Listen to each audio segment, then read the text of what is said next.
Vincent Mercer, a skilled contractor, faces betrayal at his father-in-law Harold Davidson's lavish retirement party. Excluded as not real family, he uncovers a sinister plot to frame him for Davidson Enterprises' financial ruin.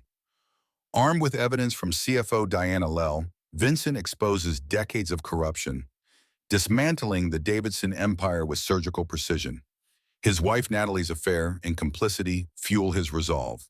A year later, with the restored Westbrook estate as a symbol of transparency, Vincent confronts an unexpected legacy, a daughter, Sophia. This gripping tale of vengeance and redemption unveils a new foundation for justice. Love this tale of betrayal and justice? Subscribe to our YouTube channel for more gripping stories that spark curiosity and inspire reflection. Share your thoughts, drop a like, and join our community to explore diverse perspectives through storytelling. Your support fuels more thought-provoking content. Stay curious. The tea had long gone cold, untouched on the linen-draped table. Laughter echoed across the grand banquet hall, but Vincent Mercer sat still, invisible amid the celebration of Harold Davidson's retirement. Around him, the family toasted to legacies and lineage, silverware gleaming beneath the chandelier's soft glow. Natalie, radiant in a sapphire blue gown, leaned toward her cousins, exchanging breathless anecdotes, barely acknowledging the man seated beside her. 10 years of marriage, and still, Vincent was nothing more than an interloper at his own father-in-law's table. He could measure his worth to the Davidson family down to the decimal. Zero. Not even a footnote in their legacy. The Davidsons, old money cloaked in nouveau elegance, operated like a sealed institution, polished, impenetrable. Vincent, with his calloused hands and contractor's instincts, was a discordant note in their symphony of affluence. Harold stood, his voice rising above the clamor like a gavel. If I could have everyone's attention. The room hushed at once. The old man, his silver hair meticulously combed, held the room with practiced ease. Today marks not an end, but the beginning of a legacy. Vincent studied him. Harold had never disguised his contempt for the man his daughter had chosen, a builder without pedigree, a man who laid brick instead of inheriting power. Vincent had carved his reputation out of timber and stone, restoring the bones of history, crafting beauty from ruin. But Harold had only ever seen a laborer who dared to court his princess. Family members were calling forward like royalty receiving their due. One by one they collected their tokens of reverence.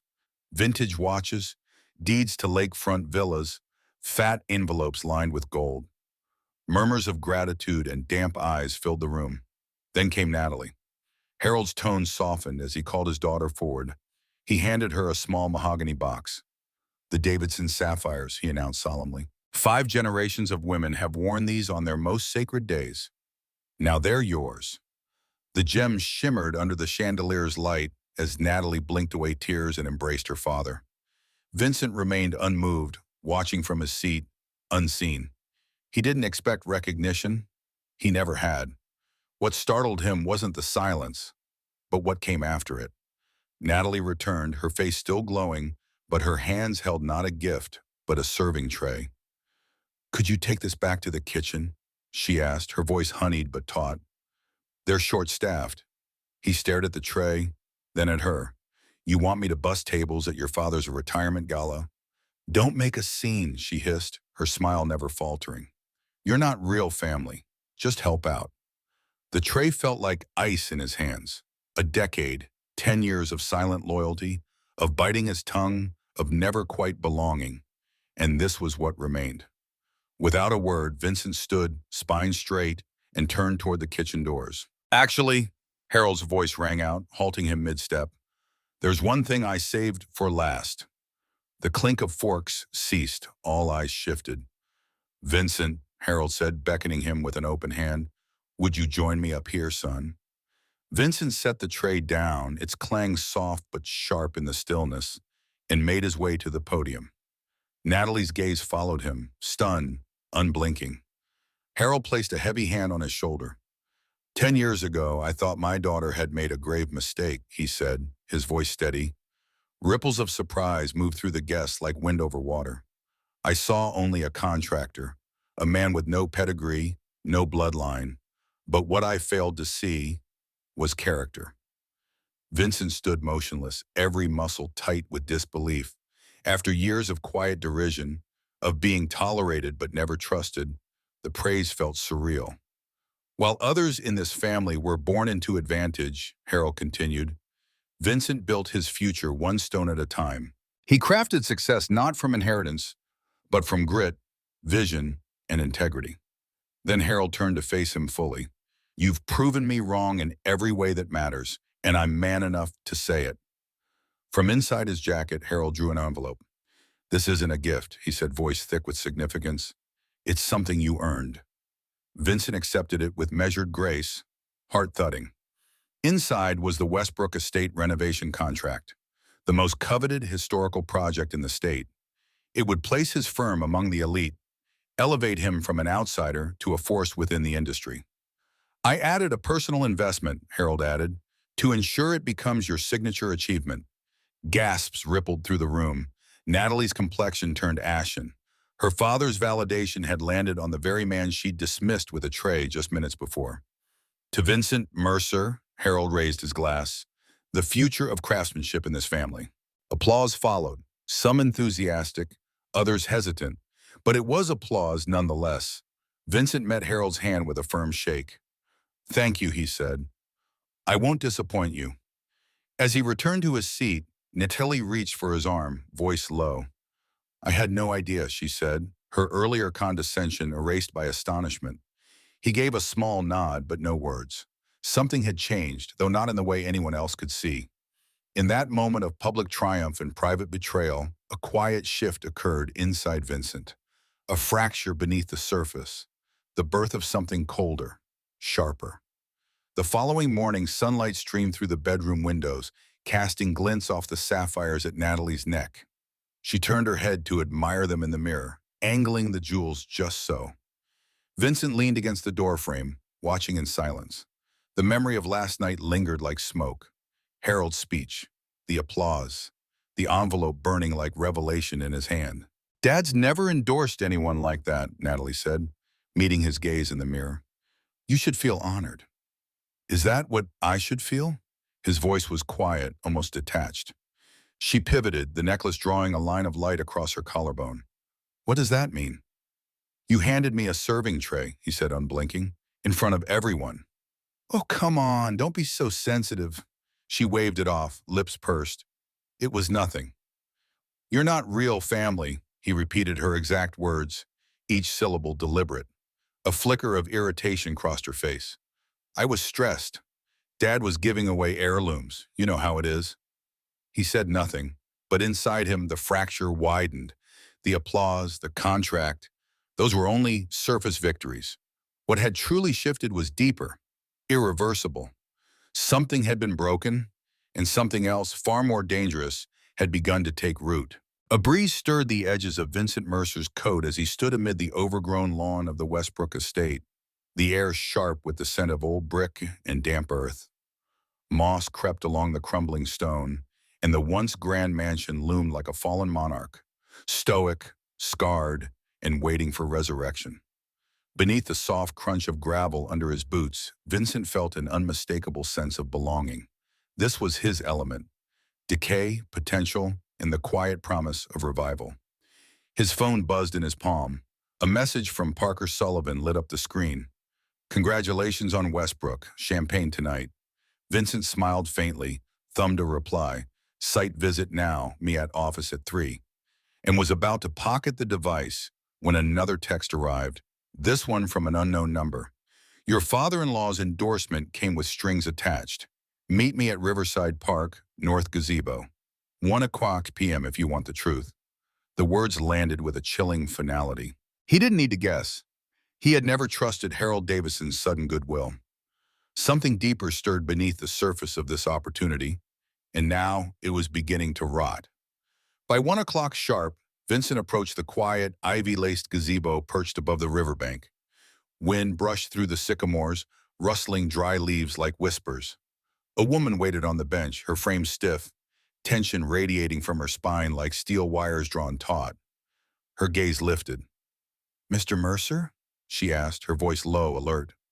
Yes, he said, his steps slowing. And you're Diana Lell, CFO at Davidson Enterprises. She nodded once, then motioned to the space beside her. Please sit. He remained standing. What strings are attached to the Westbrook contract? Diana's eyes darted around the park before she spoke, her voice barely above a whisper. Harold is dying. Pancreatic cancer. 6 months, if that. The news struck like a blow to the sternum. Vincent inhaled sharply. Despite everything, he had respected the man's ruthless intelligence. I'm sorry to hear that, he said, quietly. But what does this have to do with me? Everything. Diana produced a tablet from her bag and powered it on. Harold's succession plan names you interim CEO of Davidson Enterprises after his death. Vincent's brows lifted involuntarily.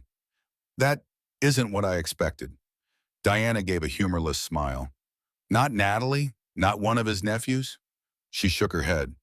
The truth is the company is bleeding, has been for years. Harold kept it afloat using personal wealth and increasingly reckless loans. When he dies, those loans come due, and someone needs to shoulder the fallout. And I'm supposed to be that someone. Yes, the outsider, the convenient scapegoat. You'll take over, the company collapses, and the family slips out with their assets safely hidden. They've already established a new holding firm. You have no stake in it. Vincent's jaw tightened. Why are you telling me this? Because I refuse to go down with them. Her voice hardened. I've spent 15 years building a reputation on clean numbers. I won't burn it for Harold's last con. She handed him a flash drive. Everything's here. Shell companies, redirected funds, a pension fund looted down to its skeleton. Harold may be dying, but his hands are still on the strings. Vincent held the drive, weighing its implications. And Natalie? Diana's expression shifted. Hesitation. She's been on the board for 5 years, Mr. Mercer. She signs every quarterly report. She knows. The thread snapped into place. Natalie's waning warmth, her sudden fixation on board meetings, nights out with friends that stretched past midnight. There's more, Diana added quietly, about Natalie and Dominic Foster. His chest hollowed. Who? Harold's nephew, legal counsel. He joined 3 years ago. They've been close. The word hung in the air, brittle. How close? Vincent asked, his tone arctic. Diana glanced away. I've said enough. What you do with this, she gestured to the flash drive, is your choice. But tread carefully. The Davidsons protect their own. And with that, she stood and left him in the quiet gazebo. Vincent sat, fingers turning the drive slowly in his palm. Around him, the river murmured beneath the breeze, but inside, silence thundered. His life, his marriage, his professional loyalties, his future was built on a foundation already cracking apart. He'd restored centuries-old buildings, mapped out forgotten load-bearing walls, and repaired structural hearts thought unsalvageable. But some fractures ran too deep. His phone buzzed again. Natalie, dinner with Dad tonight. He wants to discuss the transition. Wear the blue suit. Vincent stared at the message. Then he typed, confirmed, but the suit he'd wear tonight wasn't for Harold's transition. It was for his own. Later, in the cool silence of his home office, Vincent sat beneath the warm lamplight, the flash drive plugged into his laptop. On screen, the truth unfolded in cruel, meticulous detail. Cayman Islands accounts, falsified earnings, pension thefts wrapped in layers of bureaucratic fog. But it was the personal communications folder that chilled him. Emails, hotel receipts, deliberate rendezvous while he was away on business. Whispered dreams between Natalie and Dominic of a future once the old structure collapses. He should have felt fury. He should have grieved. Instead, Vincent felt nothing but a cold lucidity, a precision he hadn't known since building his first project. The Anderson House, a Victorian labyrinth of secret chambers and concealed stairwells. The past week had excavated the hidden passageways of his own life, revealing betrayals cloaked behind smiles and balance sheets. His phone rang. Parker. I've got the initial Westbrook assessment, Parker began. But something's wrong. The contract terms. I know, Vincent said. What exactly? Payments are weighted to the back end. We'd front most of the costs. If anything collapses midway, we're exposed. By design, Vincent muttered. What? Nothing, he exhaled. Listen carefully. I need you to do something for me. Quietly. Anything, Vince? You okay? I will be, but first transfer everything from the Anderson project to a secure server. Every spec, every schematic, especially to the security system. Do it tonight. Parker didn't ask why, he trusted him. And trust, Vincent now knew, was the most dangerous structure of all. The spoon clinked gently against porcelain as Natalie stirred her coffee, her gaze steady on Vincent. You've been quiet all week, she remarked, a thread of curiosity woven beneath her light tone. Sunlight spilled across the breakfast table, casting long slants of warmth across the floor, but the air between them remained cool, suspended. Is something wrong with the Westbrook project? Vincent didn't look up immediately. His eyes remained fixed on the tablet in his hand, where lines of data scrolled silently. Diana Lell's meticulous breakdowns of Davidson Enterprises' internal discrepancies, shell transfers, strategic write-offs, names buried beneath layers of holding companies. Each figure was a pin in the map he was charting, one that led straight to the heart of Harold's empire. Just focused, he replied smoothly, lifting his gaze with a carefully measured smile. A project this size demands precision. Natalie leaned back in her chair, watching him with eyes that still held the same glint he once loved. Familiar, disarming. Don't forget the gala tomorrow night, she reminded him, folding her napkin with exacting neatness. The whole family's attending, half the city's corporate elite too. Dad wants to formally introduce you as part of the succession plan. Vincent set the tablet down, nodding, Of course, I'll be ready. He rose from the table, his mind already departing from the conversation. Every move now was calibrated. Every word a placement of scaffolding in a larger structure, a design of quiet vengeance. As Natalie chatted about seating charts and flower arrangements, Vincent crossed the room, retrieving Harold's antique pocket watch from a drawer in his study. He turned it over in his palm, thumb grazing the crest engraved into the metal, a symbol of legacy and, more pointedly, of entrapment. The hidden key inside the watch now rested inside a secure envelope labeled for Diana. He had photographed it meticulously, logged its dimensions, and traced it to a forgotten archive within the Davidson family's oldest estate property, a bunker of records the new executives likely didn't even know existed. It was there, Diana believed, that Harold had hidden the full documentation of their illicit dealings, proof of a conspiracy that extended beyond Natalie and Dominic, reaching into public contracts, city officials, and offshore ventures. Later that night, in the silence of his private office, Vincent opened his contingency journal once more. The pages whispered as he turned them, stopping at the most recent entry. Threat update. Natalie, emotional leverage compromise. Maintain facade. Surveillance continued. Dominic Foster. Primary legal architect. Investigate university ties.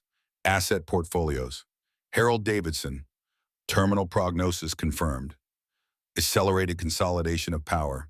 Psychological tactics noted. Claire Davidson. Potential ally. Disenfranchised, idealistic. Approach cautiously. Diana Lell, secured. Ongoing intel provider. High risk, high value. Sophia Mercer, unconfirmed. Possible asset, DNA verification pending. Helena Reeves, unknown, stance, monitor. Objective, discredit and dismantle Davidson authority from within. Preserve Mercer assets. Isanayam, Shinashaz. Public narrative must remain intact until final exposure. He paused, adding a new line beneath the others. Gala contingency plan. Use public setting to pressure Dominic. Record all interactions. Diana to extract target file during event. Ensure redundancy. A sound at the door pulled him from the page. Natalie leaned against the frame, already dressed in a flowing silk robe, her voice soft. You're working late again. Just tying up some things before tomorrow. She crossed the room and placed a hand on his shoulder, affectionate, practiced. Dad said you're the future of the company. He believes in you. Vincent smiled faintly, closing the journal. Then I'll make sure I'm worthy of that belief. She kissed his cheek, lingering just long enough for the moment to feel manufactured. When she left, he reopened the pocket watch and held it to his ear, listening not to the time it kept, but to the secrets it guarded. Every beat echoed with purpose. The builder in him understood structure, pressure, and timing. The betrayed husband had once longed for reparation, but now the man he had become, tempered, calculating, precise, was building not a home nor a legacy. He was building a reckoning. She returned to silence and Vincent nodded, slowly, as if marking the moment in his memory. After Natalie departed for her supposed Pilates session, though Vincent now knew she was rendezvousing with Dominic Foster at the Lakeside Hotel, he drove across town to the headquarters of Mercer Restoration.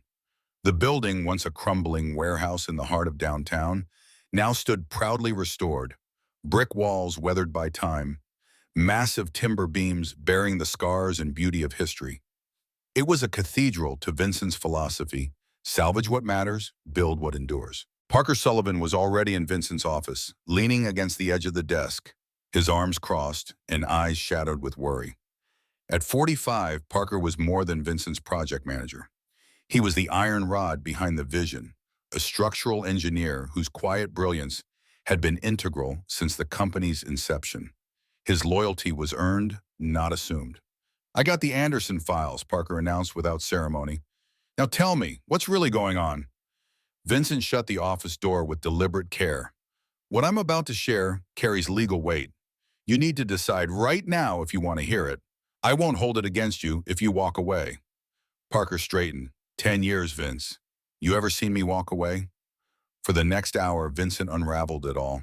Harold Davidson's terminal illness, the house of cards behind Davidson Enterprises, Natalie's affair with Foster, and the quiet conspiracy to make Vincent the scapegoat for decades of corporate corruption. He laid it bare, cold facts interspersed with the bitter undercurrent of betrayal. By the end, Parker had gone pale. He exhaled a low whistle. "Christ, Vince, what the hell are you going to do?" Vincent unlocked his desk drawer, withdrew a battered leather-bound journal, his contingency plan, painstakingly written in solitude. "I'm going to expose them," he said, each word sharpened by resolve. "Not as the scapegoat they want, but as the whistleblower they never expected." Parker rubbed his jaw. "You realize that means Davidson Enterprises goes up in smoke." "Yes," Vincent said coolly, "and with it, their power over me, over everything, including Natalie." There was no rage in his voice, just the detached finality of a man who'd crossed the threshold of grief into clarity. "She made her choice," he added, eyes flint hard, personal and professional. Parker shook his head slowly. "This isn't like you. You fix things. You don't blow them up." Vincent gave a thin smile. "Sometimes," he said, echoing Harold's own mantra with quiet venom, "you have to tear something down to make it stronger." He opened the journal and flipped to a blank page. "I need your help. 4 tasks." "I'm listening." "First, transfer our most valuable contracts, quietly, to the subsidiary. Use dummy documentation. Second, draft legal statements showing I uncovered financial irregularities during my review of Davidson Enterprises." Parker tensed. "You're crossing lines here." Vincent continued undeterred. "Third, reconfigure the Anderson security system. I want a new installation, entirely off their radar. And fourth, it all has to be in place by tomorrow night." Parker's eyes narrowed. "The gala. What are you planning?" Vincent closed the journal with a soft click. "Only what they deserve." Later that afternoon, Vincent returned to the Westbrook estate, but this time he wasn't assessing archways or calculating restoration estimates. He was surveying vulnerabilities. As the historical commissioner guided him through parlors and long-forgotten servant quarters, Vincent's eyes mapped angles, shadows, and blind spots. "The original owner was famously paranoid," the commissioner noted as they entered a dim wood-paneled study. 3 hidden compartments in here that we know of." Vincent ran his fingers across the ornate paneling, identifying faint seams and hidden pressure points. "Fascinating craftsmanship." "We've tried to avoid modernizing this space too heavily," the commissioner added. "The historical value is immense." "It will remain untouched," Vincent said. "In fact, I'd like to showcase these features. Authentic security, period accurate, of course." Left alone, Vincent pulled out a small brass key, plucked days earlier from the back of Harold's pocket watch. It bore the same engraving style as the room's woodwork, the same era of thought and obsession. Coincidence? Never. He tested the compartments one by one. until the key turned with a near-silent click. Behind a bookshelf, a hidden space opened. Inside, a single document rested beneath a veil of dust. A deed, the Westbrook estate, dated 1892, the name Davidson. Vincent stared at it, the corners of his mouth tightening. Of course, this wasn't just a prestige contract, and Harold had reacquired his family's ancestral home, steeped in legacy, and handed it to Vincent like a poisoned olive branch. The symbolism would have been beautiful if it weren't so grotesquely manipulative. He photographed the document and slid it back. That evening, a message arrived from Diana Lell. Foster moved up timeline. Transfer docs ready after gala. Full dossier in secure email. Vincent opened the encrypted file on a laptop with no connection to any cloud. The dossier was thorough. Dominic Foster had run this play before. Twice. He embedded with companies, identified scapegoats, collapsed the firm while redirecting assets, and walked away clean. It wasn't personal. It was strategy. But to Vincent, that only made it worse. He would not be another nameless casualty. He typed a brief reply to Diana. Tomorrow night, be ready. Natalie returned home just after 8, cheeks flushed, perfume lingering longer than necessary. Sorry I was out so long, she murmured, slipping off her coat. Lunch with the girls turned into drinks. Vincent met her with a soft kiss. I've been thinking, he said, brushing a stray hair from her face. You were right, I've been distant. A wave of relief broke across her face. You have. I thought it was the stress, the estate project, your father-in-law's announcement. He took her hands gently. I'm grateful, Natalie, for everything. She faltered, eyes flickering with something. Guilt, perhaps. What brought this on? She asked. Perspective, he said simply. Tomorrow is a turning point. I want us to walk into it without secrets. Honesty, she repeated, her gaze slipping sideways. He studied her face. Is there anything you want to tell me? Anything at all? A heartbeat passed. She opened her mouth, her breath quickened. Her fingers twitched in his grasp. Then she looked away. No, she whispered. Nothing. Vincent nodded once. The verdict had been delivered. Then let's enjoy tonight. I made a reservation at Antonio's. Her smile flickered, a trembling mimic of sincerity. Over dinner, Vincent played the part with flawless ease. The loving husband, attentive, amused, supportive.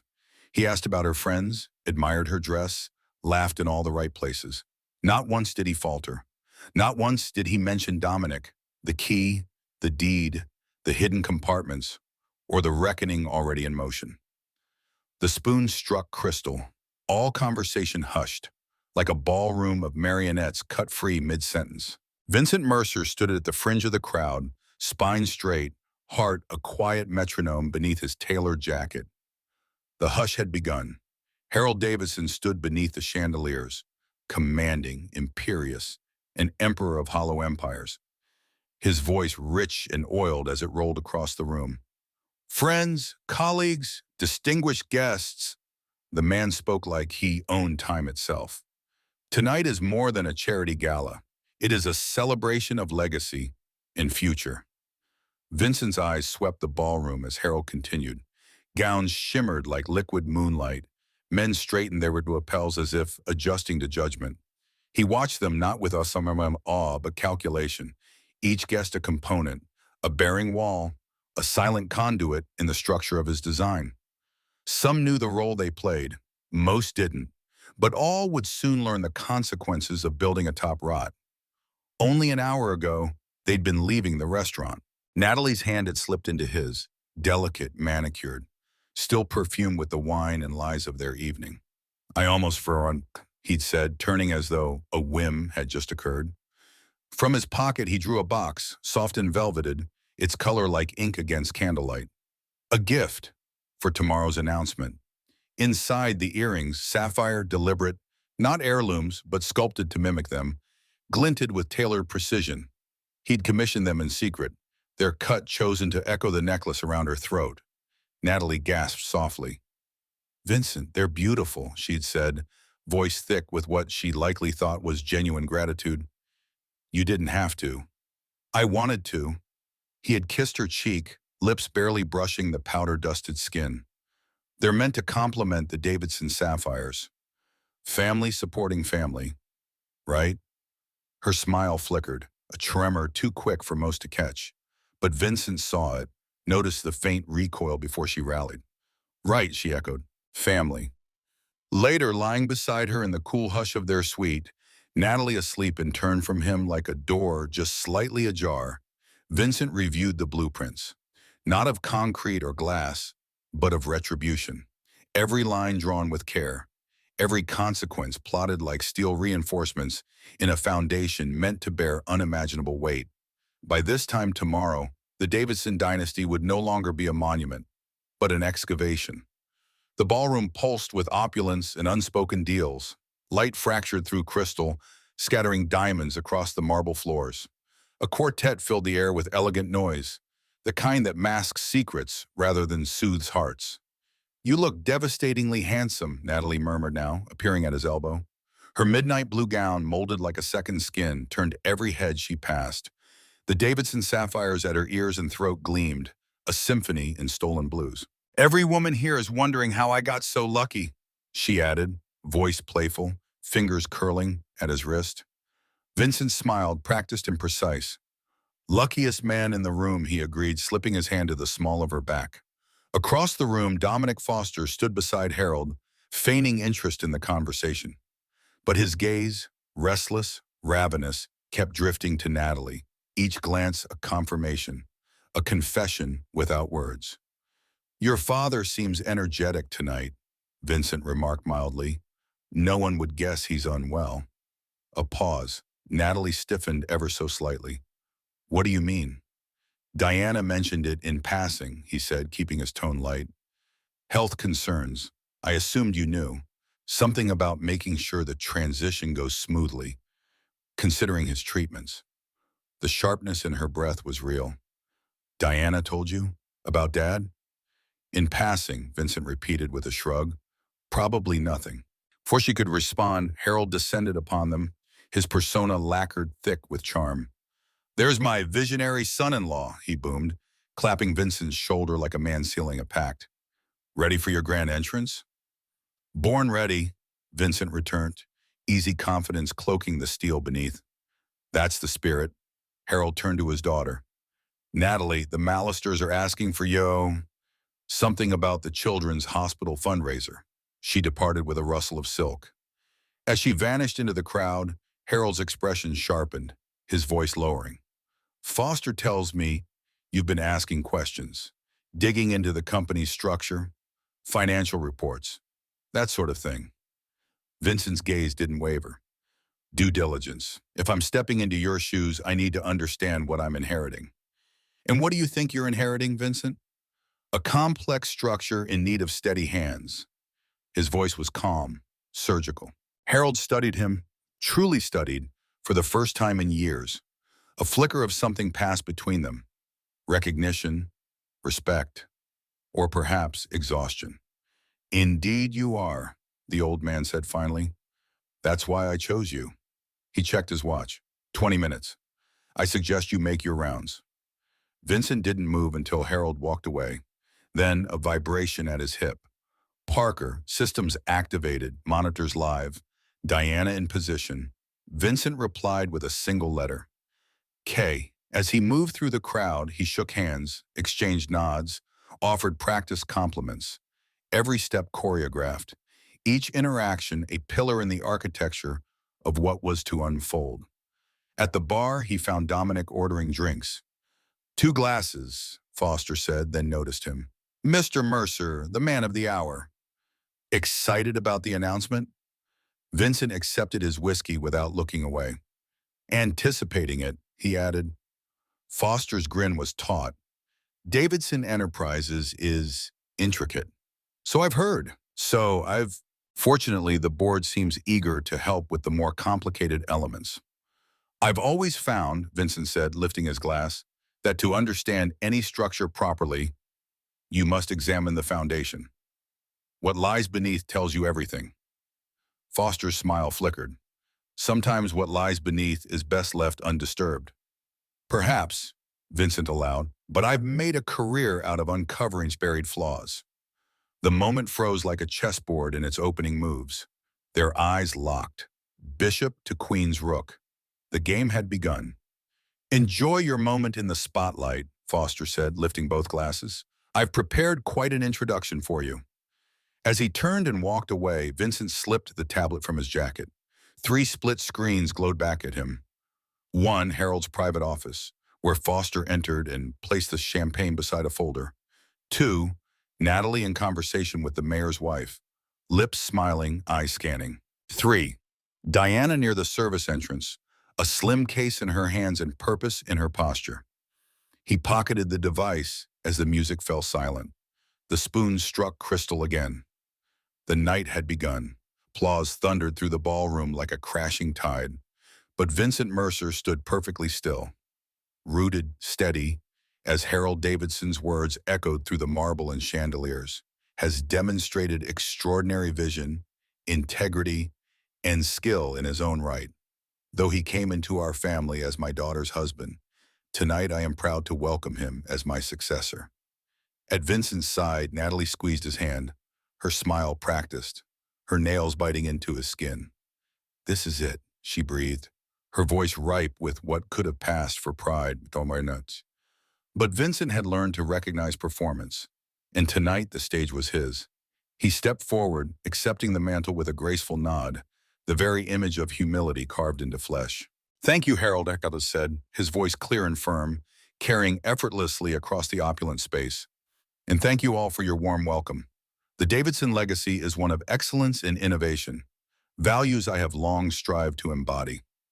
Polished faces watched him, expressions frozen between anticipation and admiration. Vincent's gaze drifted over them like a scalpel. When Harold first approached me about this transition, he continued, pacing his breath like a practiced architect laying brick by brick, I was honored, but cautious. Taking the helm of a company with such a storied legacy is no small responsibility. Beside him, Harold gave a nod, lips twitching into a proud smile.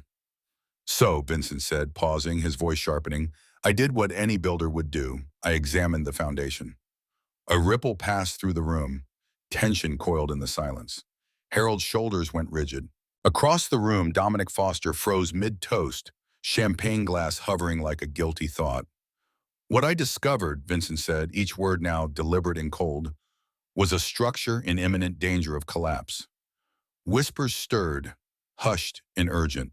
Harold took a step forward, placing a hand on Vincent's arm. Heavy, warning. Vincent shrugged it off like dust. For the past 7 years, he said, louder as now, Davidson Enterprises has been systematically defrauded. Pension funds siphoned off. Profits buried in offshore accounts. Loans secured against assets that don't exist. The room fractured. Gasps. Scraping chairs. Someone dropped a wine glass. Vincent, Harold growled, his voice raw and low. What are you doing? Vincent turned slightly, eyes locked on the man who had once taught him how to negotiate contracts and manipulate silence. Exactly what you taught me, he murmured, tearing down to rebuild. He raised his voice once more, commanding the room like a courtroom. Documentation has already been provided to the SEC, comprehensive, undeniable. You'll find their agents at the rear entrance right about now. Heads turned as a line of federal agents swept in, their dark suits slicing through the stunned crowd like scalpels through flesh. From near the service door, Diana Lell stepped forward, her presence calm, authoritative. As Chief Financial Officer of Davidson Enterprises, she declared, voice cutting clean through the rising chaos, I can confirm Mr. Mercer's findings and submit all supporting documentation. It was no longer a party, it was a reckoning. The crowd parted. People physically moved away from Harold, from Vincent, from the stench of scandal. Dominic Foster attempted to slip quietly toward the exit, but 2 agents intercepted him like shadows springing from the walls. Mr. Foster, one said, voice official and unyielding, we need a word about your dealings with Westridge Capital and Pinnacle Industries. Vincent didn't flinch. He turned to Natalie and Harold, his face expressionless. The collapse was inevitable, he said. I simply controlled the demolition. Another agent approached Harold. Mr. Davidson, you'll need to come with us for questioning. Harold didn't look at the agent. He kept his eyes locked on Vincent, face pale, trembling. You've destroyed everything I built. No, Vincent said softly. You did that yourself. I just refused to be buried in the rubble. As Harold was led away, Natalie darted forward, her perfect features unraveling into streaks of mascara and disbelief. What about me? She demanded, clinging to Vincent's arm. What happens to me? He gently peeled her fingers off his sleeve, his tone almost kind. That depends on what you do next. Unlike your father and Foster, you still have options. Her voice cracked. What options? You've taken everything. Vincent leaned in close, his whisper cruel in its calmness. Option 1, cooperate. Return the funds you hid in your private account and walk away free. Clean slate. Her eyes widened in stunned silence. Option 2, he continued, claim ignorance. Stand by your father. Deny it all. Fight it. And lose. Your name, your future, your freedom. You're asking me to betray my family, she whispered. I'm offering you a lifeline, Vincent replied. More than you ever offered me. At her throat, the infamous Davidson sapphire shimmered like a curse. Slowly, with trembling hands, she unclasped the necklace and held it out to him. You should take these, she said. They're probably worth something. He didn't reach for them. Keep them, a reminder of what loyalty costs. And then he turned, leaving behind the woman who had orchestrated his downfall, the dynasty he had exposed, and the storm he had summoned. Reporters swarmed, flashbulbs screamed, but Vincent's gaze was already on the horizon, on what he would build next, on the ruins he had turned into raw possibility.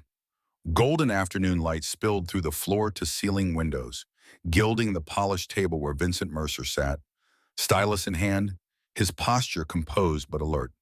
His eyes flicked across a line of figures on his tablet before lifting to Parker Sullivan, who had just delivered the latest development. The construction division has been approved, Parker said. Vincent gave a quiet nod, tapping a final note into the tablet. Outside, the Hudson glimmered in relentless motion, sunlight fracturing across its surface like shards of glass. He'd always drawn something from that river, its ceaseless rhythm, the way it wore down stone with patience alone. It mirrored his strategy, not a strike, but pressure, constant, unyielding. They're honoring the original restoration contract, Parker continued. Historical Commission liked your stance during the Davidson scandal, said your integrity stood out. Vincent's mouth twitched, not quite a smile. Any word from Natalie's attorneys? A pause by mine. She accepted. Full divorce. No claims on the company. She keeps the penthouse and gets a monthly stipend. Good. The word was clipped, clean, stripped of emotion. He hadn't spoken Natalie's name with warmth in months. She was no longer his wife, merely a variable in a larger equation. In other news, Parker added, Diana Lell has been granted immunity. She wanted me to thank you for honoring your promise. She earned it, Vincent replied, a flicker of gratitude threading through his voice. Without her documentation, none of this collapses. Parker sank into a nearby chair, eyes shadowed with thought. Foster's still fighting the charges. His legal team's crying entrapment, accusing you of orchestrating everything at the gala. Vincent's gaze didn't waver. Let him fight. The facts will drown him. And Harold? Parker asked hesitantly. Vincent's features sharpened, the lines around his mouth deepening. Terminal doesn't mean untouchable. A prison bed is still a bed. In the quiet that followed, Parker studied him. It wasn't something visible to most. Vincent hadn't changed in the overt sense, but to someone who'd walked beside him 4 years, the transformation was unmistakable. The warmth that had once softened his precision had cooled, calcified into something colder, something absolute. You never told me how you knew, Parker said softly, about the watch, the key, the Westbrook connection. How did you piece it all together? Vincent leaned back, a slow exhale ghosting from his lips. He reached for a blueprint, Westbrook Estate, its ornate structure mapped in clinical blue, and traced a finger along one of the load-bearing walls. Harold made a mistake, he said. He thought I was just a tool, the contractor who'd restore his legacy estate and absorb the fallout from his crimes, but he forgot one thing. Builders know where the weaknesses are. Every structure has its stress points. You apply the right pressure, the whole damn thing caves in. Parker watched, silent. And Natalie? He asked after a moment. Ever think about, I don't know, forgiveness? No, blah, blah. The word was unflinching, heavy with finality. Some betrayals carved too deep. The intercom buzzed, cutting the air with its sharp note. Vincent's assistant announced a visitor, Helena Reeves. Parker's brows rose. Harold's sister? And Foster's mother, Vincent murmured. Send her in. Helena entered as if the air belonged to her. 65, impeccably styled, her silver hair swept into a regal chignon. Her spine was steel, her gaze even harder. Mr. Mercer, she said, declining his offer to sit. I'll be brief. You've dismantled my brother's company, destroyed my son's future, and stained my family's name. Vincent met her gaze evenly. Your family did that themselves, Mrs. Reeves. I simply removed the facade. She stiffened. The truth? You want to talk truth? Davidson Enterprises employed hundreds, funded communities, built this city's bones. Now, ruins, unfinished projects, jobless families. The construction division survives, Vincent said calmly. Under ethical oversight, those jobs are safe. How convenient, Helena sneered. The builder buys up what's left at a discount and plays the hero. Vincent's tone stayed level. Are you here to accuse me of something actionable, Mrs. Reeves, or to air your grievances? I came to warn you, she said, her voice darkening. You've made enemies, real ones, people who remember favors, who don't forget. Vincent tilted his head. If your brand of loyalty involves fraud, conspiracy, and adultery, I doubt your allies are as noble as you imagine.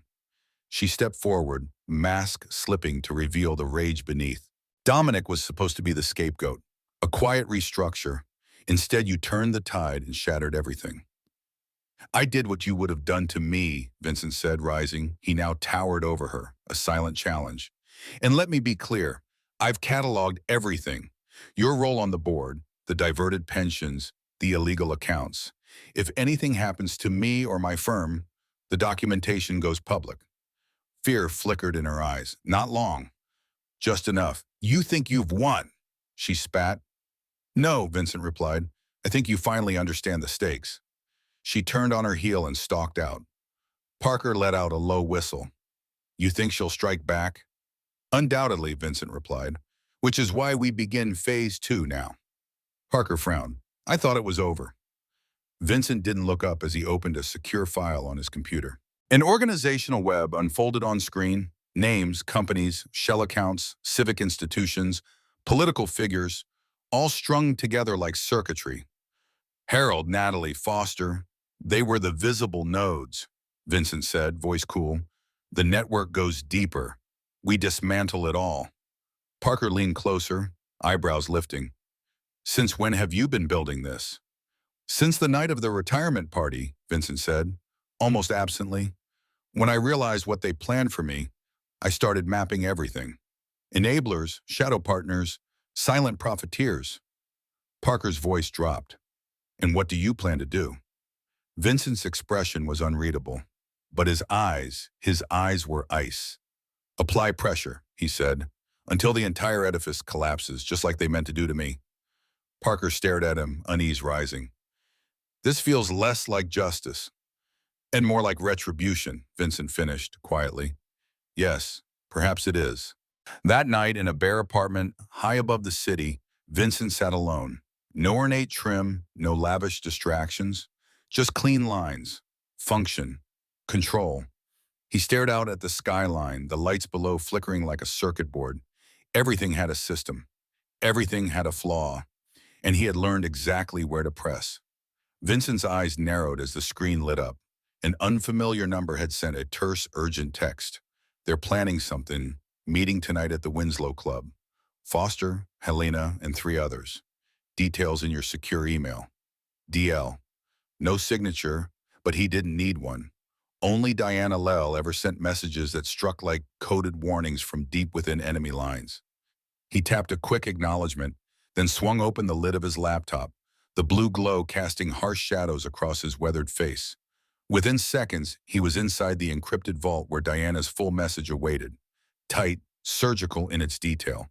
She hadn't lost her edge. In fact, with her new public role as the state's star witness against the Davidsons, Diana Lell had become even more valuable.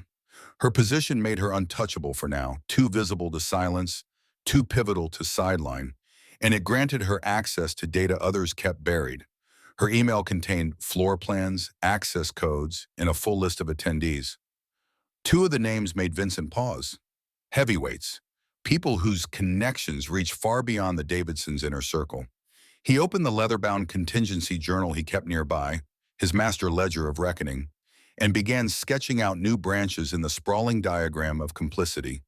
Everyone who had profited from Harold Davidson's empire. Everyone who had turned a blind eye.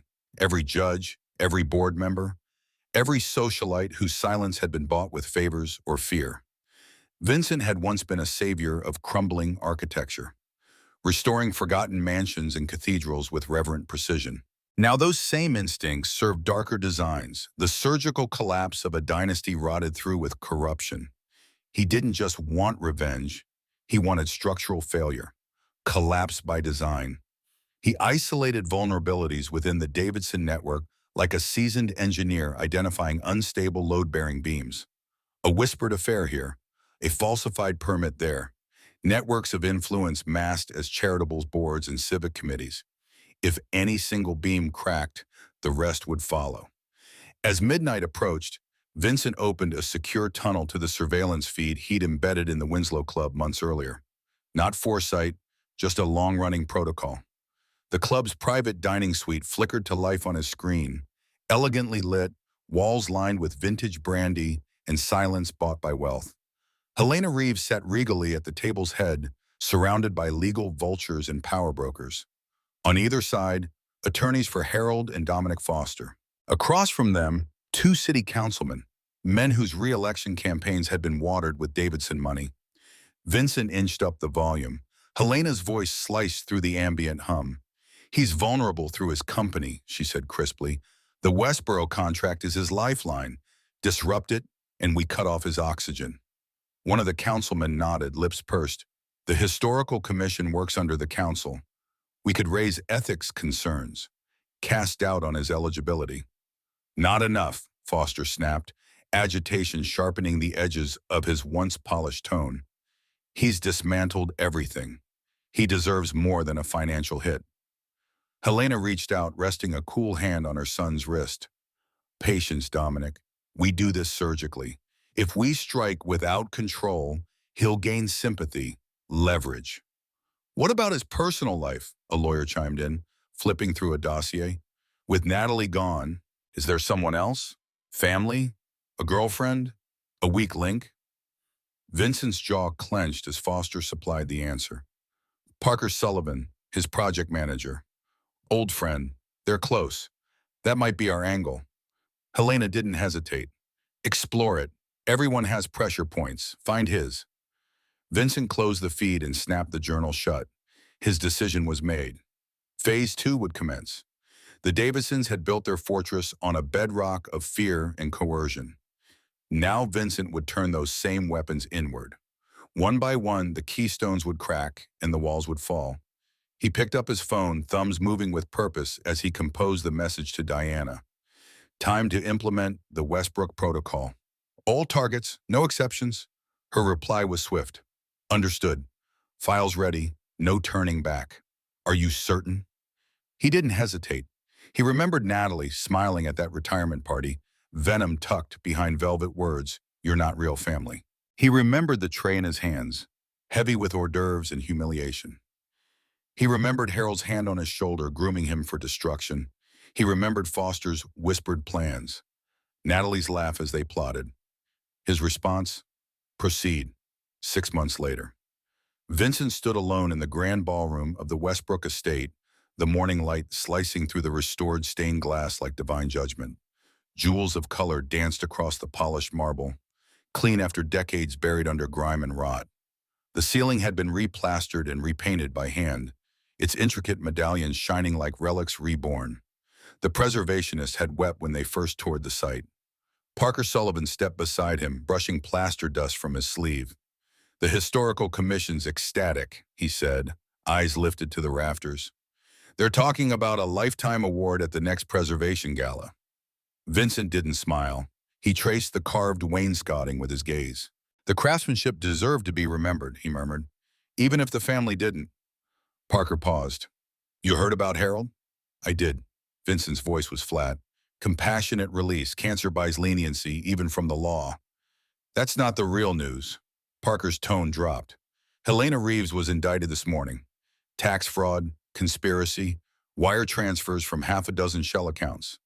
Vincent arched an eyebrow, faintly amused. "Anonymous evidence drops," Parker added. "Same kind that took down Weber and Judge Harrington before him." Vincent moved to inspect a delicate ceiling flourish, his silence more telling than any admission. Parker folded his arms.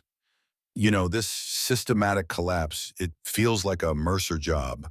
The choreography, the targeting, the sense of justice, I guess, except colder." "I've always believed in preserving truth," Vincent said without turning, "even when it's buried under layers of filth." Parker exhaled slowly. "And when does it end?" Vincent finally looked at him. There was no anger in his eyes, only the still fire of a man who had made peace with the storm. "When every single person who built their kingdom on lies faces what they earned." "Not before, Bob." Parker hesitated. "And Natalie?" The name hovered. Before Vincent could reply, his phone vibrated. Another secure alert. He glanced at the screen, then slid the device back into his pocket, a ghost of a smile brushing his lips. "Speaking of..." Vincent's fingers tightened slightly around the edge of the old ledger as the construction worker lingered in the doorway, breathless with a mixture of awe and unease. "Mr. Mercer," the man said, and then shifting his weight like someone about to deliver a confession. "We found something behind the wall in the old library. Doesn't match any of the blueprints. You'll want to see this." Vincent didn't hesitate. He and Parker followed the worker down the dim hallway, where sawdust still floated like ash in the filtered light. Inside the library, its shelves long stripped and walls stripped further by time and renovation, the men gathered around a jagged opening behind a section of rotted paneling. And there it was, an iron door nearly flush with the stonework, its design anachronistic and out of place. "A vault," Parker murmured. "Hidden." "And unmarked," Vincent said, stepping forward. His eyes traced the aged metal frame, then the combination dial, outdated but intricate. No keyhole, no hinges on the outside. This wasn't a storage closet or forgotten wine cellar. This had been hidden with purpose. "You think it's been emptied?" Parker asked, running a hand across the dust-coated surface. Vincent shook his head with slow certainty. "The Davidsons never abandoned value. They buried it." He crouched, pressed his ear against the cool surface, and began turning the dial, deftly, rhythmically, as if unlocking memory itself. Years of restoring heritage properties had taught him the language of old mechanisms, the feel of tension building behind the tumblers. The slight give before precision clicked into place. Then, there it was, a soft, mechanical sigh. The vault door groaned as it opened. The interior was no more than 6 feet across, shelved on 3 sides with tarnished metal brackets. Most sat bare, save for a few crumbling ledgers and a single box, wooden, about the size of a shoebox, lined with worn velvet that had once been royal blue. The box's brass latch yielded with a whisper. Inside lay a signet ring, heavy with age and lineage, its face engraved with the Davidson family crest. Vincent turned it in the light, his voice low. "Artifacts of power." Parker lifted one of the ledgers, dust swirling from the pages to us as he flipped them. "These are original construction logs," he observed. "Invoices, payroll, supply deliveries." Vincent reached for the volume, leafing through it until his eyes caught something. "Not just records," he murmured, pointing to narrow scrawls in the margins. They were written in a different hand, sharper, slanted, notations of bribes paid to municipal inspectors, property seizures from unwilling owners, favors exchanged for zoning exemptions, lines that turned accounting into confession. "This," Vincent said, his tone hardening, is how empires rot from the foundation. He placed the ring and ledgers together. These aren't just relics, Parker. They're evidence. A family history rewritten in ink and ash. Parker hesitated, then asked, "For the historical record?" Vincent's smile was devoid of warmth. History deserves accuracy, especially when it's been whitewashed by money. Later that afternoon, back in his office, Vincent sat beneath the cold light of his desk lamp, the ledgers spread open before him. What he read confirmed what instinct had whispered for years. The Davidsons had not inherited wealth. They had manufactured it, layer upon layer, deception upon deception. Intimidation, fraud, corruption. They weren't symptoms. They were tradition. His intercom crackled. "Mr. Mercer, a Miss Davidson is here. No appointment. Says her name is Claire Davidson, Harold Davidson's granddaughter. From a first marriage?" Vincent stiffened. That name hadn't surfaced in any of his exhaustive research. "Send her in," he said sharply, and with a flick of his wrist, activated the security recordings. The door opened to reveal a woman in her early 30s, her stride purposeful, posture regal. There was something in her bearing, an echo of Harold's commanding presence, but softened, made human, by auburn hairs and eyes that held grief without self-pity. "Mr. Mercer," she said, offering her hand, "thank you for seeing me. I wasn't aware Harold had a granddaughter." "Most aren't," Claire replied, sitting without hesitation. "My mother, his daughter from his first marriage, was erased from the family tree when she refused to participate in Harold's methods." Vincent studied her, interest piqued. "Why come now?" "Because you've done what others wouldn't dare," Claire said. "You've unearthed the foundation they buried everything beneath." His gaze narrowed. "Your timing's convenient. Harold's under house arrest. The family's assets are evaporating, and suddenly you appear." Claire didn't flinch. She smiled, and it was not a manipulator's smile, but something sharpened by purpose. "I'm not here for money. I have my own. I came for justice." She reached into her handbag, retrieved a flash drive, and set it gently on his desk. "This," she said quietly, "contains decades of evidence my mother collected before she died in a brake failure on a mountain road. 12 years ago." There was silence, as if the room itself mourned. "I'm sorry," Vincent said, and meant it. "But why bring it to me, not the authorities?" "Because the evidence doesn't just indict Harold or his inner circle. It exposes an entire ecosystem, judges, politicians, CEOs, people still in power. And you, Mr. Mercer, understand something law enforcement doesn't. The rot isn't in the branches. It's in the root." Her voice did not rise, but it carried a tremor of restrained fury. Vincent looked at the drive, but didn't reach for it. "And you think I'll help you tear it out?" "I think you already started," Claire said, calm and sure. "You see what this family truly is. The Westbrook Vault didn't just hold records. It held truth. You unearthed it. I intend to use it." Vincent sat back, the weight of her words folding into his own sense of purpose. This wasn't about revenge anymore. It was about reckoning. The moment crackled with the quiet tension of long-buried truths clawing their way to the surface. Claire didn't hesitate. Her voice was calm, precise, an edge of steel beneath silk. "The roots you asked about, they run straight to the city's foundation. The original Davidson, the one who built Westbrook, wasn't merely a real estate pioneer. He was a master of secrets, of weaponizing weakness. Each generation since has only sharpened the tools he forged." She extended a slim finger toward the flash drive lying untouched between them, like a loaded weapon set gently on the table. "It's all there, names, dates, transactions, full paper trails. My mother devoted 20 years to compiling that archive. It cost her everything." Vincent caught the shift in her tone, the tightness beneath her poise. "A dangerous investment," he noted quietly. Claire's eyes hardened, the grief behind them tempered by resolve. "A fatal one. She died for this, and I've spent the last decade adding to her work, waiting not for the courts, not for the press, for someone who had both the stomach and the strategy to see it through." Still, Vincent didn't reach for the drive. He studied her, wary. "Why me, Miss Davidson? Why not hand this over to the authorities?" Her reply was cool, unflinching. Because 3 federal prosecutors are implicated in that data. She let the weight of it settle before continuing. Because you have already gone toe-to-toe with my family and lived. And because, unlike the justice system, you're not bound by politics or red tape. You act. He leaned back slowly, assessing her with the detached care of a man who'd learned not to trust too quickly. Claire Davidson might be an asset of incalculable value or a Trojan horse. What exactly are you proposing? He asked at last. A partnership, she said without hesitation. I provide the truth. You design the war plan. Together, we don't just bring down the Davidson family. We collapse the entire machine they've fed for decades. He fell silent, weighing the offer. What Claire couldn't have known was that Vincent's own operation was already deeper, broader, and more dangerous than anything she'd imagined. He wasn't new to demolition. He had simply never had this much fuel for the fire.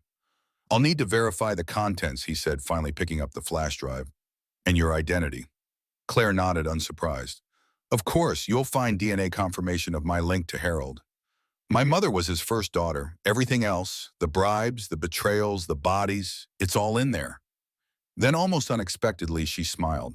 It wasn't disarming, it was real. A rare glimpse of the girl behind the soldier. The files will speak louder than I ever could. Once she left, Vincent moved with surgical precision. The drive was inserted into a quarantine system isolated from his broader network, firewalled and encrypted. He began parsing through its contents, a staggering trove of documents, photographs, voice recordings, and wire transfers. Layered conspiracies spanning nearly half a century. With each folder open, the scale of corruption grew more grotesque. Names long held above reproach appeared beside kickbacks, threats, falsified audits, and orchestrated smear campaigns. The Davidsons hadn't simply thrived in darkness. They had manufactured it. A message from Parker flashed on Vincent's phone, pulling him momentarily from the data storm. Dominic Foster accepted a plea deal. Testimony in exchange for leniency. Names still sealed, but sources say top-tier politicians are on the list. Vincent responded with a curt acknowledgement, then returned to the files. Foster's cooperation matched patterns in the Davidson legacy, layers of contingency, always a backdoor. They knew when to cut ties and when to bury secrets alive. By midnight, the silence of his office had deepened. Vincent had made up his mind. He composed 2 encrypted messages. The first to Diana Lell, immediate full-spectrum background check. Claire Davidson, claims a relation to Harold via first marriage. Alpha priority. The second, to Claire herself, preliminary review complete. Meet tomorrow, 10 a.m. Westbrook Library. Come alone. Claire's reply came almost instantly.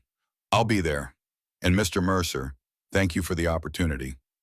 Vincent closed the system and walked slowly to the wide windows behind his desk.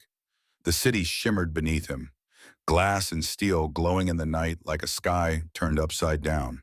Somewhere out there, Harold Davidson was fading into irrelevance, confined by house arrest as the empire he built crumbled brick by silent brick. Vincent's mind wandered briefly to the moment it all began. The retirement gala, the champagne tray in his hand, Natalie's cold smile, Harold's calculated generosity. That contract had been a poisoned gift, an entry into a world where family was blood only in name, and power was everything. You're not real family, Natalie had once said. She was right. He wasn't, and thank God for that. Now, as the storm lines thickened and pieces slid into place, tomorrow's meeting loomed like the pivot of a long and brutal game. Whether Claire was truth or trap, alley or double-edged blade, Vincent would be ready. The demolition was nearly complete. Whatever rose from the ruins would answer only to him. Morning light pooled across Westbrook Estate like a benediction, gilding its restored facade in a deceptive glow of dignity. The library, with its towering shelves and museum-level replicas, stood immaculate. The hidden vault, left open like a stage prop, was empty. Its former contents, ledgers, heirlooms, fragments of legacy, were now secured in Vincent's private safe. 2 weeks from now, the restoration would be finished. Every molding, every brass fixture chosen by Vincent himself. Ironic, he mused. He had revived the Davidson stronghold with obsessive precision, even as he raised its influence to ash. At precisely 10 o'clock, Claire stepped into the library. She wore a dark, tailored suit, sleek but utilitarian, devoid of ornament. In her hand, a single leather portfolio. No purse, no distraction. "You've done remarkable work," she said, eyes sweeping the room. "It's exactly as my mother described it, from the visits she made here before everything changed." Vincent motioned toward a small seating area where coffee steamed from an antique silver set. "You've verified my craftsmanship. Now I need to verify your truth." Claire sat smoothly, legs crossed with executive confidence. "What's your preliminary conclusion?" "That you're either precisely who you say you are," Vincent said, pouring 2 cups, "or you're the most elaborate deception Harold's ever constructed." "A fair analysis," Claire replied, accepting her cup but not sipping. "Did you confirm the DNA?" "I did. It appears legitimate, as far as such things can be verified." She offered a faint, knowing smile. And in that suspended moment, faint sun slanting through stained glass, the past breathing through walnut paneling and inherited dust, neither blinked. This was no beginning. It was a reckoning. Claire's smile was faint, but it flickered with something deeper, something cold and precise. "You're nothing if not thorough, Mr. Mercer. My mother would have appreciated that." "Tell me about her," Vincent said, while watching her face with a steadiness that suggested he already knew more than he let on. "Elizabeth Davidson," he continued before she could speak. "Harold's daughter by Catherine Sears. Married in '66, divorced by '71. If Claire was startled by the specificity, she masked it well. Her reply came with clip-on clarity. She was the family's greatest disappointment, a Davidson who inconveniently developed a conscience. She saw early what most ignored, the rot at the heart of everything Harold built, and for that, she was erased." "Not just erased," Vincent corrected, "systematically silenced." Claire inclined her head.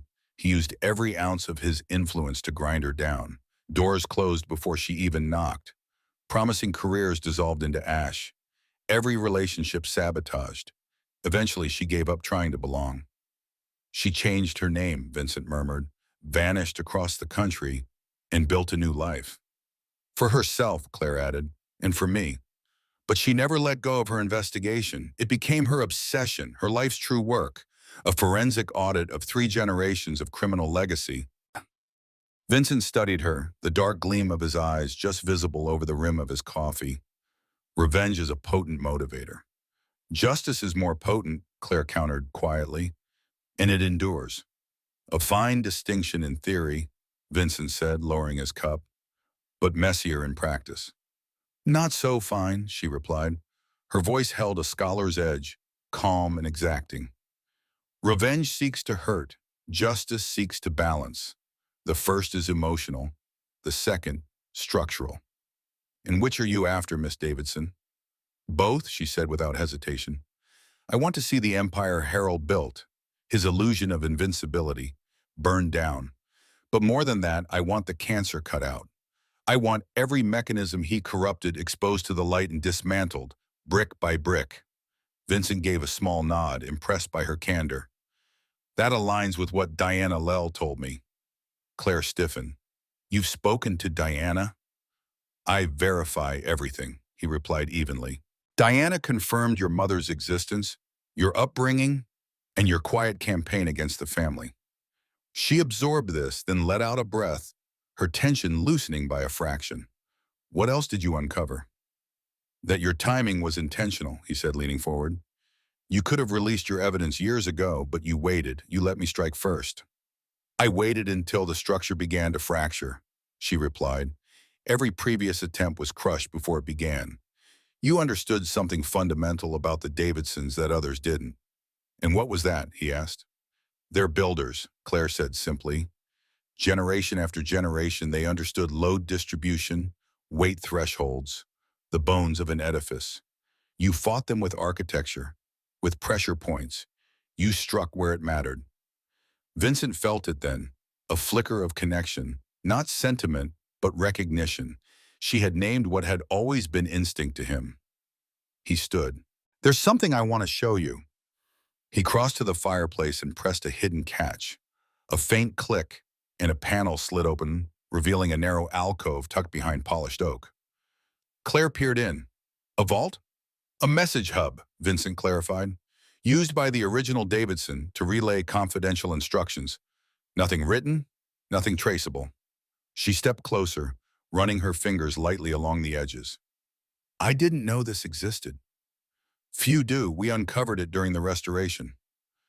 From his jacket, Vincent retrieved several carefully folded pages, photographs of the ledger entries unearthed in the main vault. Claire studied them, her eyes scanning faster and faster. This proves it, she said at last. Everything my mother suspected, the coercion, the manipulation, it all began with the very foundation of this house. Which brings us to why we're talking, Vincent said, reclaiming the pages. You have the historical breadth. I have the leverage and momentum. Together, we can dismantle what's left. But you're not certain about my intentions, Claire said, already anticipating the objection. One concern, he admitted. What do you stand to gain? Her expression darkened, contemplative. Not power, not wealth. I want nothing from the Davidson name. My professional work, my real work, is entirely separate. What work? I'm a journalist, she said. Investigative. I write under a pseudonym, Alexandra Winters. Vincent blinked. That name he knew.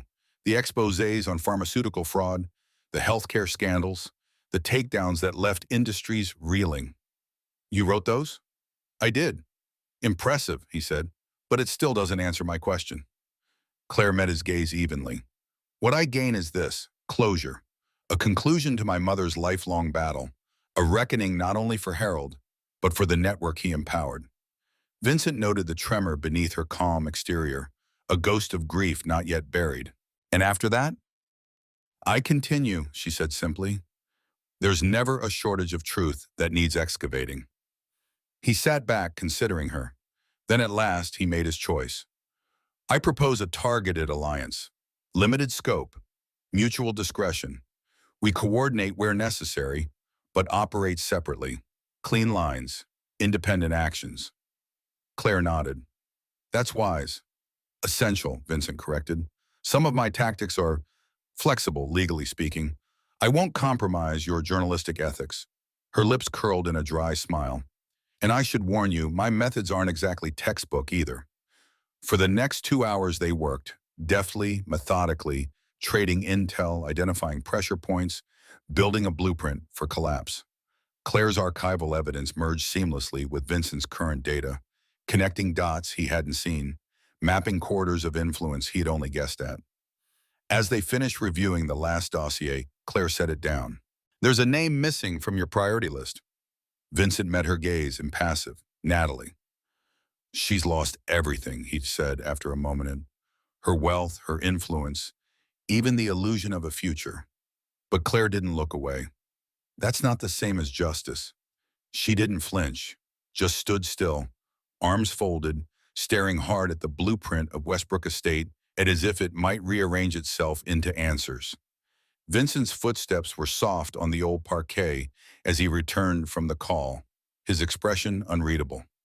My grandfather is dead, Claire said quietly, still not turning. I just received the notification. Vincent observed her stance, not with suspicion, but with the precision of a man attuned to structural shifts, searching for tension, collapse, a tremor of feeling in her voice. And how does that sit with you? Claire turned then, slowly. Her eyes were dry, but not empty. Complicated, she said after a pause.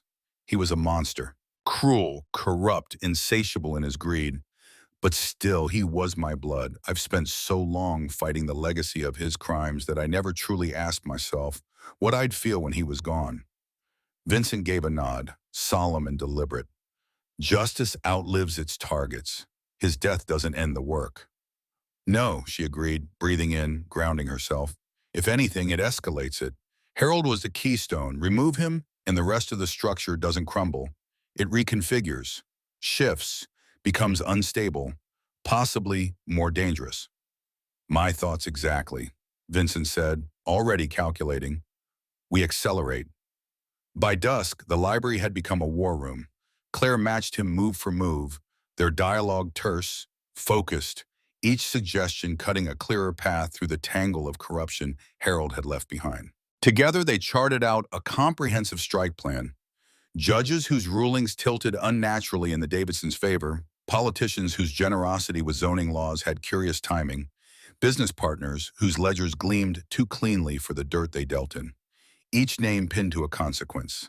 Each connection plotted with forensic clarity. Vincent studied Claire as they worked.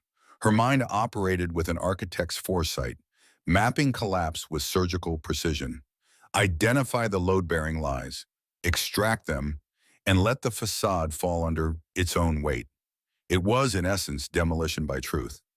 As the strategy took final shape, Claire glanced back at the estate plans. "One last question," she said. "When Westbrook's restoration is complete, what becomes of it?" Vincent's voice was calm but resolute. "A museum. Educational. The deed's been transferred to a preservation trust. Its history won't be erased, just exposed." Claire's smile was small but genuine. "Perfect. Let the house built on secrets become a monument to transparency." She gathered her materials, preparing to leave, but Vincent didn't move. A decision flickered behind his eyes, then settled. "Claire, there's something more. You need to see it." They left the estate under heavy clouds, dusk casting a silver sheen across the city. He drove her to the outskirts, to a discreet storage facility behind reinforced gates and anonymous walls. Inside one of the climate-controlled units, order incarnate, dozens of boxes meticulously labeled, stacked with the reverence of sacred archives. "This," Vincent said, "is insurance and legacy." Claire stepped into the cool silence and let the weight of it wash over her. The evidence, the precision, the sheer audacity of it. It was the physical embodiment of his vendetta, cataloged like scripture. "Every file is mirrored digitally," Vincent continued. "Dead man protocols are in place. If anything happens to me, accident, sabotage, worse, this archive disperses. Law enforcement, media, regulatory commissions, every piece finds a home." Claire turned to him, her voice low. "You never intended to stop at Harold." "No," he answered, meeting her gaze. "From the moment I understood the scale, I knew it would be total. No loose ends, no untouched accomplices." "Then why show me this now?" Vincent didn't look away.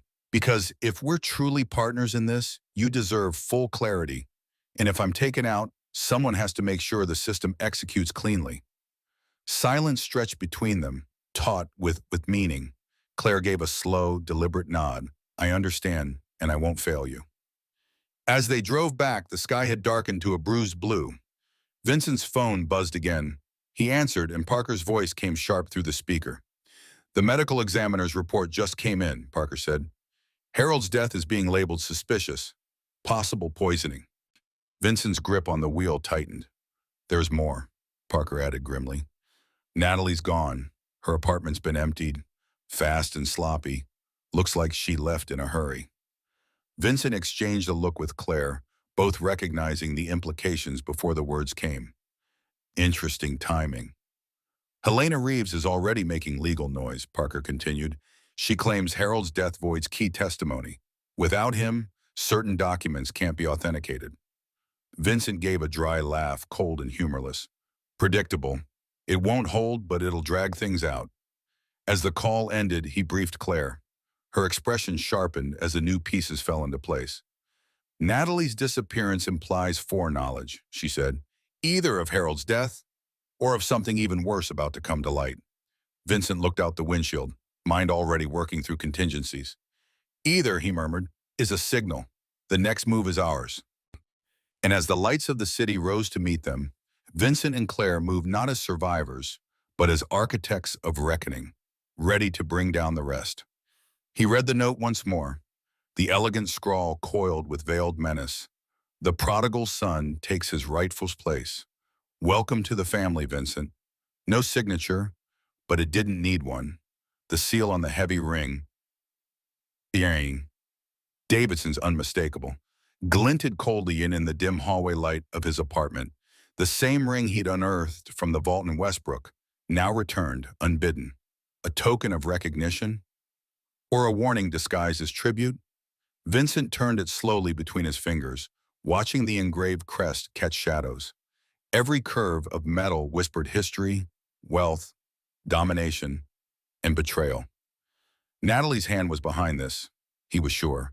She saw his meticulous unraveling of her family's empire not as an act of vengeance, but coronation. In her eyes, Vincent had simply taken the crown, employing their tactics so ruthlessly that she could not help but admire him.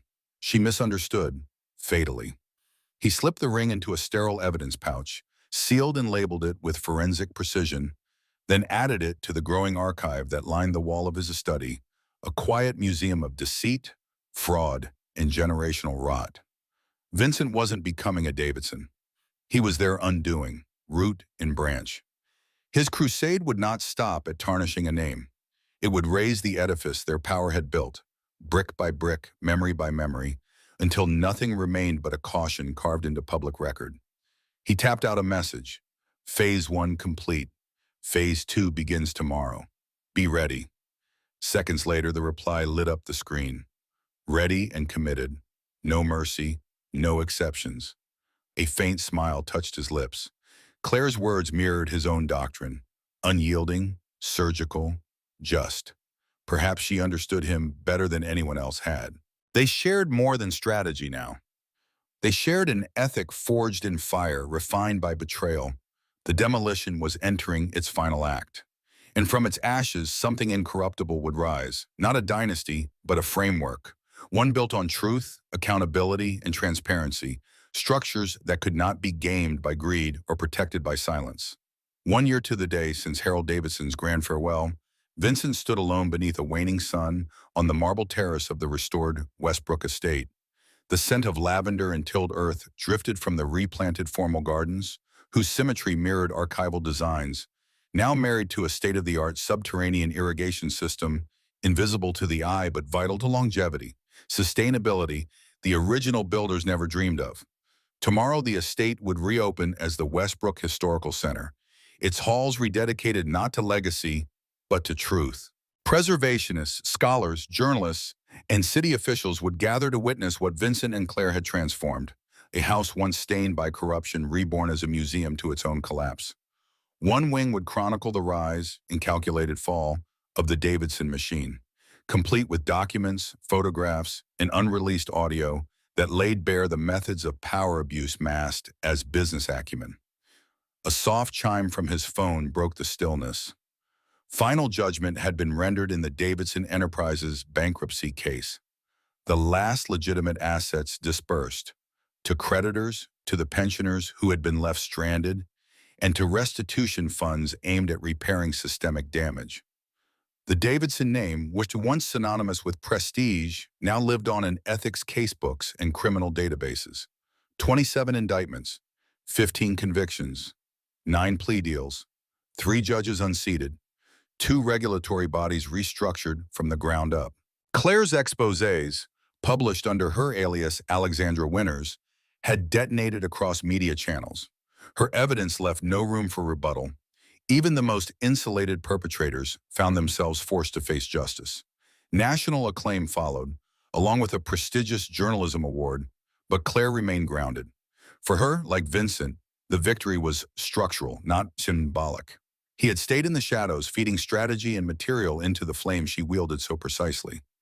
Publicly, he focused on Mercer Restoration, now the region's leading historical preservation firm. Privately, he had orchestrated the collapse of a dynasty. "I thought I'd find you here." Claire's voice, even and clear, pulled him from the past. She joined him, gazing over the estate. "Contemplating your masterpiece?" she asked. "Considering symmetry," he said. His tone was cool but not unkind. "A year ago today, I was just a servant in this house, literally, holding a tray in that ballroom while your grandfather plotted how to ruin me to preserve his name." "And tomorrow," Claire replied, eyes narrowed in thought, "the world celebrates your restoration of their monument, even as the family behind it has been reduced to an academic warning." "Poetic justice," Vincent murmured. No irony in his voice, just finality. Claire's posture shifted slightly, business edging into her tone. "Natalie's been located, Argentina. Authorities are cooperating with extradition." Vincent absorbed the news in silence. After Harold's death, ultimately ruled a poisoning engineered with chilling sophistication, Natalie had vanished, along with millions funneled through discreet offshore accounts. Despite international warrants, she had evaded capture. Until now. And Foster, he asked, still cooperating from custody. His testimony in the Westridge corruption case cracked 3 more indictments. They're coming next week. He gave a single nod. And Helena? Sentencing scheduled. Her health's deteriorating, but not fast enough to escape a decade behind bars. They stood together, silent amid the dusk. Around them, the estate pulsed with quiet vitality. Stone reborn, gardens alive, history reclaimed. I've been offered a position, Claire said, voice softer now. A national investigative center, leading a team focused on rooting out infrastructure corruption. It's exactly the work I want. You should take it, Vincent said, without pause.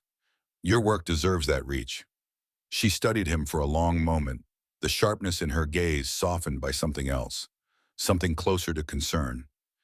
And what about you, Vincent? What comes after this? He turned back to the garden, to the columns washed in amber light, to the shadows lengthening on polished stone. The question had weighed on him lately, more than he'd let on. The Davidson reckoning had been his mission, his obsession. Now, with the end so near, the silence that followed was both victory and void. He did not answer right away, but the wind through the hedges whispered of possibility. Not peace, perhaps, but purpose. Me to meet you while there was still time, to tell you the truth and to see what kind of man you'd become. Vincent's breath caught, but he gave no outward sign. His hands remained steepled before him on the desk, calm, composed, unflinching, though every syllable struck like a bell beneath his ribs. Outside, the wind stirred the ivy along the stone walls, brushing against the leaded windows like the fingertips of memory. I'm sorry, he said at last, his voice lower now, not out of hesitation, but reverence. Not for what I didn't know, but for the years you spent thinking I'd abandoned you. Sophia tilted her head, her expression unreadable but not cold. I didn't come here looking for an apology. Then what are you looking for? He asked quietly. A beginning, she replied. Or an ending. I haven't decided yet. That answer, ambiguous yet fierce, reminded him so vividly of himself in younger years that it left him momentarily undone. This wasn't just a ghost from his past. It was something far more unsettling. A reflection. She rose and walked slowly toward the fireplace, examining the ironwork. Hand-forged, she noted. Reinforced substructure. Restoration choices suggest someone intended this place to last. I did, Vincent said. I rebuilt it from ruin. Symbolic, she murmured, restoring something that belonged to the people who tried to destroy you. Vincent leaned back, watching her. You've read more than the headlines. I read everything, Sophia replied, turning to face him again. The court transcripts, the financial disclosures, Claire's serialized expose. I wanted to understand the man before I walked into his house. You still came, Vincent observed. I had to see for myself whether the builder was stronger than the wreckage. The silence between them was taut, not with hostility, but gravity. He could feel the weight of everything unsaid pressing in from the corners of the room, 2 lives once parallel, now colliding. I want to know you, she said suddenly, her voice stripped of performance or calculation. Not for what you were, for what you are, and maybe for what we could still become. It was not a plea, not a negotiation, just truth, unvarnished. Vincent stood, finally closing the space between them. The fireplace crackled softly behind her, and the lights from the garden cast shifting lattices on the walls like the architecture of old wounds. I can't rewrite the past, he said. I didn't ask you to, Sophia replied, but I have a future, and it seems maybe you do too. Something inside him shifted, something rusted and locked for too long. He extended his hand, not formally, but in offering. She took it. And in that small gesture, unexpected, trembling, yet unwavering, Vincent Mercer understood that this chapter would not be written with demolition. It would be laid, brick by brick, with care, preservation of something new.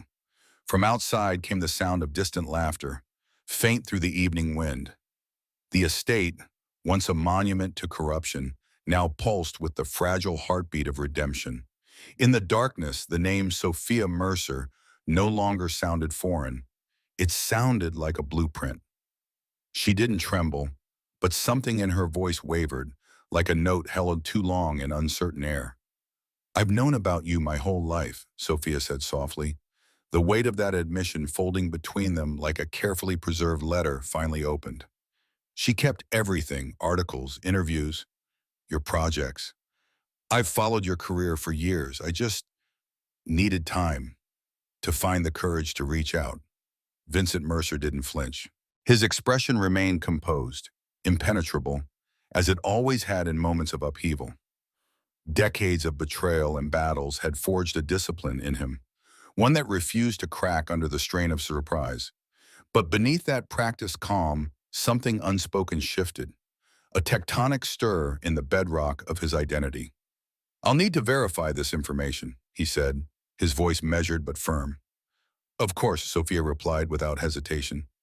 "I expected nothing less." For another hour they spoke, her recounting a life spent in Seattle, a childhood of quiet questions, her education, the curious passion she had developed for historical architecture. Not because she knew of his legacy, but in spite of it. It was, in her words, a calling I didn't realize I had inherited. Vincent listened, noting every inflection, every poised articulation, the way she dissected complex ideas with a clean, careful mind, the way she guarded her emotions, not out of coldness, but necessity. All of it was hauntingly familiar, like a mirror that had waited silently for decades to be noticed. By the time security escorted Sophia to the nearby hotel he had arranged, her presence lingered like a faint perfume in the quiet corridors of Westbrook Estate. Promises were made to continue the conversation after the necessary verification. Vincent remained behind in the library, the fire's glow tracing his silhouette as he sat deep in thought. The air was dense with silence until Parker entered, eyes solemn, voice low. Preliminary checks confirm her story. Rebecca Chambers, she's real. Worked at Wallace Design. Went on medical leave 3 months ago. Sophia's academic records all check out. Vincent gave a slow nod, absorbing the data without reacting. "Continue." Quietly, "I want a full verification." Discreet. "Of course," Parker said. He hesitated. "But Vince, she looks like you." A pause, then without emotion. "Yes, she does." When Parker left, Vincent stepped out onto the moonlit terrace. The Westbrook estate stretched out before him in perfect symmetry, its gardens trimmed and geometric, the architecture a restored homage to a distorted legacy. Earlier that year, it had stood as a symbol of Harold Davidson's dominance, a palace of lies veneered in grandeur. Now it breathed again, repurposed as a monument to historical truth. He had torn it down, brick by deceitful brick, revealed the rot beneath the plaster, and now, with eerie precision, a different kind of legacy had arrived, unannounced and undeniably real. His phone buzzed, a message from Claire. Final article approved. Publishing after tomorrow's ceremony. The Davidson chapter closes. What comes next for you? Vincent stared at the screen for a long moment and back out at the grounds. The estate had once been built to entrench power, to suppress truth. Now its foundation was bare and honest, a canvas awaiting something meaningful. Something untainted, he typed. Something new, something better. And sent it. Alone under the sweeping night sky, Vincent Mercer, demolisher of empires, architect of vengeance, and perhaps, improbably a father, allowed his thoughts to wander to the uncharted beyond.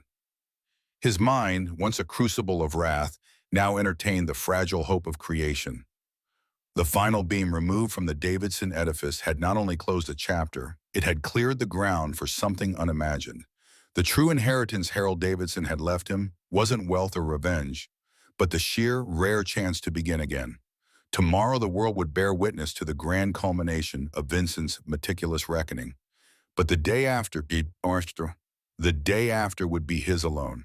A legacy reborn not in fire and ruin, but in stone and silence, in restoration, in truth. He looked once more across the estate, this time not as the man who had once served drinks at a gala in this very house, invisible and underestimated, but as its redeemer. The symmetry was undeniable. And for the first time in years, Vincent Mercer smiled.